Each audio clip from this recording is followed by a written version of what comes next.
What's good, my people? Welcome into Buckets, Action Network's daily NBA betting podcast. We're in the workshop. I don't even know what day it is. It's the NBA playoffs. We're talking Saturday. Guess who's Bizak? Back on the Hey, Jay Money is in the building, man. You know, he hasn't been getting much sleep, has a newborn at the crib. Congrats to Jay Money. But you know he was going to come through and drop some knowledge. We're going to talk to Saturday picks. We got two best bets for you. We are presented by BetMGM, the king of sportsbooks. Go download the Action Network app. I mean, the amount of content that me, Jay, and the gang are putting out on a daily basis is actually ridiculous. Go download the Action Network app. Tell a homie to tell a friend to download the Action Network app. Everything about everything in the playoffs for basketball, hockey, baseball is now rolling. Everything is in the Action Network app. Go download that right now. Subscribe to the Action Network YouTube page. All right. You know the deal. We get a play, we get a cap, we get you guys out of here. Jay Money is money. Give me your best bet for the Saturday NBA playoff slate. I'm going with the Pelicans in the first quarter, -1. Fly, Pilly, fly. I'm going to go with the Lakers first half, -1.5. No, +1.5, excuse me, on the Lakers in the first half against the Denver Nuggets, game 4. Man, they can't go out like that, right, Jay? We'll talk about it.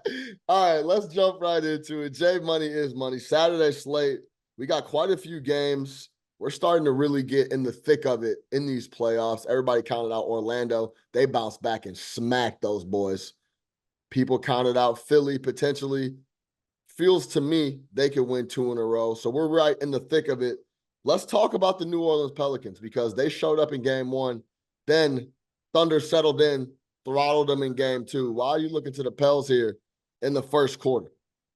Yeah, I like this bounce back spot for the Pelicans in this one. Obviously down 0-2 coming back to the house. Just an absolute desperation spot. Pelicans got to get off to a good start if they want to win this game. You don't want to mess around with the Thunder. I mean, obviously the Thunder, their offense has been absolutely a well-oiled machine. They do have a lot of young guys. They are going into a crazy environment here for the first time. We even saw that first playoff game where they had a little bit of the jitters as well. But now this time they're not in the friendly confines of the that OKC arena over there. So going down to New Orleans, man, obviously like these guys got to come out here and throw the first haymaker punch to the Thunder. You can't come out and be messing around with the Thunder because you'll be messing around down 0-3 in this one. So guys like Trey Murphy, Herb Jones, CJ McCollum, they know what's at stake here. They know what the task is in this game. They got to come out, be physical, take it to the Thunder early and often if you want a chance to possibly even tie this series up, man. So this is the series right here. This is where all the adjustments for Willie Green comes out first quarter, first half. The Pelicans got to get it done in this one. So I'll take the first quarter -1. This is my top spot in the game. I'd be really surprised if they didn't have the lead at the end of the first quarter in this one. I know that they're still missing Zion, but they still have a good enough squad that they can be fighters in this series and not necessarily get swept or even like put up a fight here. So I'm going to target the first quarter in this one. And I think this is the best spot in the game where they come out with the most intensity and physicality as well, man. So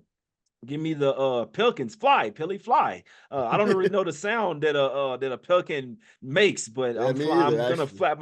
I'm gonna flap my wings with the Pelicans in this one, and I'm gonna take them in the first quarter with confidence. Yeah, I mean, they looked really good in game 1. I think that Yeah. was more of what you could look for when you look at New Orleans coming out here in game 3. As we know, the hot trend coming in yesterday, going into yesterday's game, home teams down 0-2 in game 3 are 68-35-2 against the spread in the first half. So that was coming into yesterday. We saw what the Magic did. They took care of business. So that trend was humming. And if you looked at if you rather look at the full game, you saw Orlando cover the full game. You saw Philly cover the full game against the Knicks. The Lakers, not so much, but we'll talk about that. Yeah, this is interesting, right? Because the Thunder looked tight in game 1 and they were at home. They looked very comfortable and very settled in game 2. Now, this is their first road game. They're going to be going to New Orleans. This is the first time they've done that as a young squad. I do expect them to come out and be a little tight to start the game. And what Jonas Valanciunas has done in the first quarter in multiple games now in multiple situations, has been very impressive. I expect the Pelicans to win the game. I expect them to come out and start the first quarter and first half and roll. They're not going to get swept. I think Willie Green, I have confidence in him making adjustments. I have confidence in BI and the rest of the guys strapping up on D as well. You got to slow down these spot up shooters, man. They got spot up shooters all over the place. It's actually ridiculous, right? When we talk about New Orleans, we talk about their perimeter D and how they could lock up shooters and lock up wings, but it seems like everywhere you turn, the Thunder got another guy sitting out there in the corner waiting to get the ball, and then Chet's knocking down jumpers too in game 2. That was a really tough start, but yes, I agree. I expect the Pelicans to come out to start this game. I expect them to get the win at home and fly away to the window. Let's do that. All right, let's go to Los Angeles, California. I'm taking the Los Angeles Lakers in the first half, plus 1.5. I wouldn't mind you taking the money line. I've seen plus 105s out there in the market if you don't want to lay the 10 cents and take the 1.5. Look, man, this has been the MO of this series and matchup for quite a while now. It's almost like the Denver Nuggets are toying with these boys, and then they just start applying pressure late in the game, and the Los Angeles Lakers go away from everything they were doing earlier in the game, and they just collapse and fold up. Jay, we have literally seen this. Like, forget about the 10-game, 11-game losing streak, right? I'm talking about in the playoffs. We have seen this shit damn near 7 times in a row. Verbatim what we saw yesterday. So I see no reason why the Lakers won't come out ready to go when shit is cozy and comfortable at home in the first half, be able to get it done. And second half, I don't see why the Denver Nuggets won't apply pressure on these boys and fold them up, pack them home, and go get some rest for the second round. But every game this series, the Lakers have looked really good and competitive in the first half. I don't see why that changes now. I got to think LeBron, we know LeBron would never tell us this. He's got to be thinking, I can't let these motherfuckers sweep me up twice, dog. Can't happen. Like, he better be thinking that. Hey, I think LeBron, look, let's be honest. LeBron knows he can't beat these boys. Yeah. He knows that shit is, we cannot rock. We can't do nothing with these dudes. But bro, when you get up 22 and still lose the game, that's the one where it's just like, all right, damn, bro, like we just can't.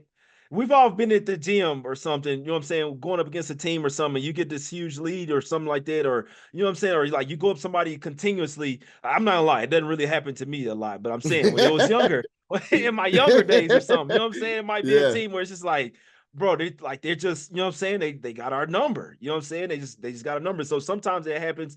I feel like the NBA used to be like a lot bit more parity to where like teams are like, no, we're gonna have pride, like we're gonna come out here. These days I just feel like the mindset is a little bit softer to where they concur a little bit easier, like even though the Lakers are, but still like you can't tell yourself that in your mind, Sean. You got to be like, no, we're gonna get a game. And I feel like that mindset in the NBA as a whole, not even just the Lakers, just as a whole, just kind of like they lay down a little too easy, in my opinion. But in the old days, they would never be saying, oh, this team owns us, or like, we're going to get one. I don't care if we got to take, I don't care if somebody got to get a flagrant 2 and we go take somebody, I'm not going to say hurt somebody, but you know what I mean? Like, we like send a message like, no, bro, we're not soft. You don't own us. That's kind of like out in the league, but I'm with you. I mean, when you're up 22, man, that's when I was like, man, the Lakers that's a huge speed bump. That's kind of like a dam, like, you know what I'm saying? You can't get over that, man. So yeah, the Lakers are absolutely cooked, man. We should be taking the Nuggets here to go ahead and sweep them. I'd be very surprised if the Lakers were able to do this for a full 48, Sean. We know first quarter, first half, they got to come out with pride. Like, nobody wants to say, oh, damn, we got swept by the Nuggets. We've already lost 11 straight to them, but damn, getting swept twice in back-to-back years in the playoffs. I mean, that's like kind of a tarnish on your legacy there. Like, you know what I'm saying? A little bit, man. And I mean, look, we could get into the whole conversation of LeBron had the league by the nuts, and then he bumped into Steph and them. He's like, oh, fuck. And now, like, bro, he's not coming out of the West anytime soon, bro. Like, the Nuggets are not going anywhere. Jokic is not going anywhere. It's been a tough couple of spots to bump into Jokic, bump into Steph, some juggernauts for LeBron to try to get through. And he's only been able to break through once, and that's with the Cavs, and that's one of the best comebacks of all time. To go back to your physically impose yourself on the game type of talk, that's what Joel Embiid did against the New York Knicks in game 3. He was out, Jay, he was out there wilding out. Yeah. He was doing all types. He was letting people know early, y'all are not going to come in here and try to go ahead and just New York Knick another win. Like, that's not going to happen. I like that. If I got to pull people by their legs while they're up in the air, if I got to knock people on moving screens, if I got to pick up 3 fouls in the first half early, that's what I'm going to have to do. He was chirping early, and he was going to make Garber and those boys throw him out of the game. Like, y'all go ahead and throw me out if y'all want to. Like, that's like how he approached it. And I felt like it worked. He scored a 50 ball, but he was the presence and that attitude that he brought to the game reflected, and they were able to get a W. That's what the Lakers have to come out here and do, man. Like, what are we talking about, Jay? I don't know if I've ever lost 11 times in a row with anything, bro. Like, never, bro. And not been furious. Like, they got to come out and do something. Call it desperation, call it what you want. But to get back to the core of it, they have shown in the first half they could compete with these guys. But towards the end of the game and down the stretch, they folded up. So I'm going to back the Lakers to do what they've been doing against this team in the playoffs, especially almost 8 games in a row here, 7 games in a row, compete in the first half, and then fold up in the second half. All right, let's move over to the Miami Heat and the Celtics and chat about that real quick. I got Jay Money on the mic, so we got to talk to him about as many games as possible. Look, Jay, before we got on, I was like, man, I really want to give out Celtics here, but I'm not going to lie to you, Jay, I'm scared. Yeah. It's the same story with the Boston Celtics. I'm on wax. I have the slip. My biggest bet of the year is the Boston Celtics to win the East at -110. I got it like 6 weeks ago.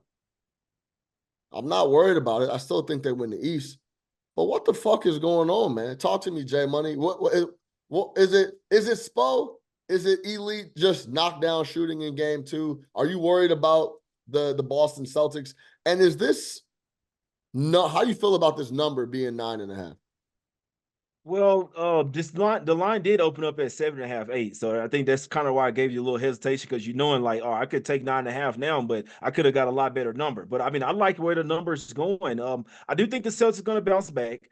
I'm not like, I like the Celtics, but we do know that the Heat are a hard-nosed team. And I was kind of saying, I said that on my show as well. Like, first off, I'm not laying double digits in the playoffs. It's not happening. And I know that Spoelstra's going to make some adjustments. You know what I'm saying? I know that the Celtics like to play around with their food, and like really none of these players these days really just have that killer instinct. But the Celtics got to put them away. First off, you can't be like heavy favorites in this series as heavy as the Celtics were. Laying 14.5 points at the house, you're favorite to win the championship, you're heavy favorites to win the East, and then you go out here and lose at game 2 as 14.5 point favorites. Like, some things you just can't do. Obviously their mentality isn't really strong enough. It's just not there. You can't just really put it on one player, because it's still it's still a whole 5 out there, Sean. You know what I'm saying? Like, you still got a coach, you still got 5 players, even if Tatum doesn't show up, like Brown, like, you know what I'm saying? You got the bench guys. Nobody played the game that they did in game 1. So it's not just on Tatum for me. It's Jaylen Brown. I mean, what fucking Porzingis he had like 4 points or 7 points. 9 points.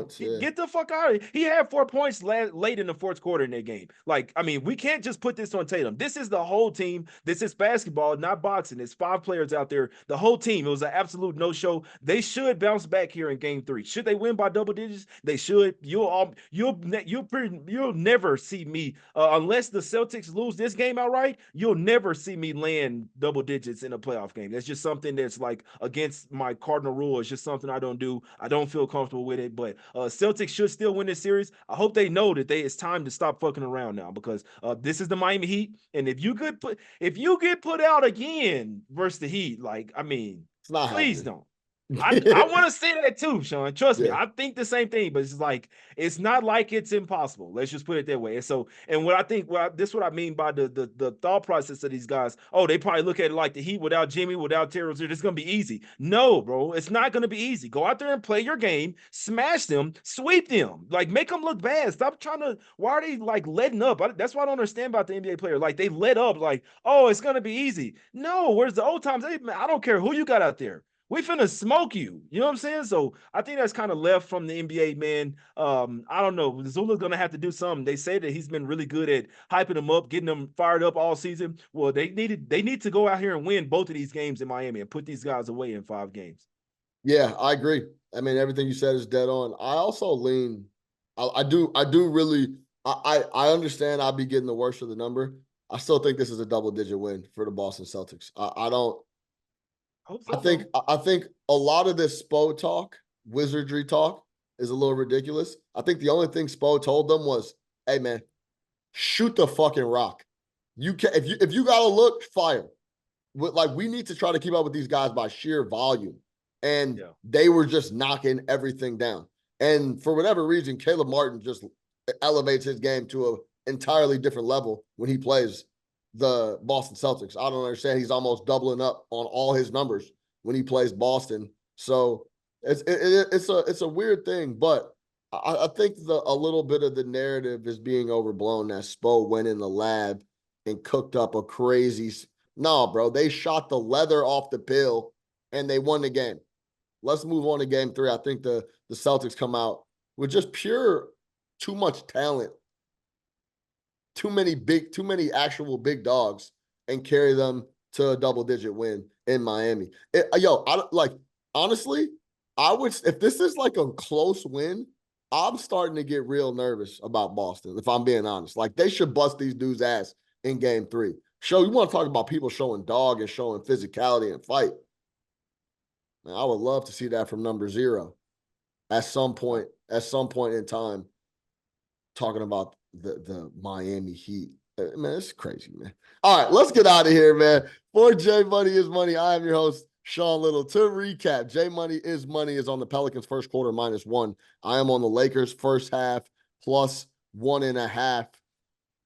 We're presented by BetMGM, the king of sportsbooks. Go download the Action Network app. As I said, man, tap in, subscribe to the Action Network YouTube page. We are putting out tons of content on the daily basis, articles, videos, pods, everything you need for the NBA playoffs. Once again, for J Money is Money, I'm your host, Sean Little. Get buckets, baby.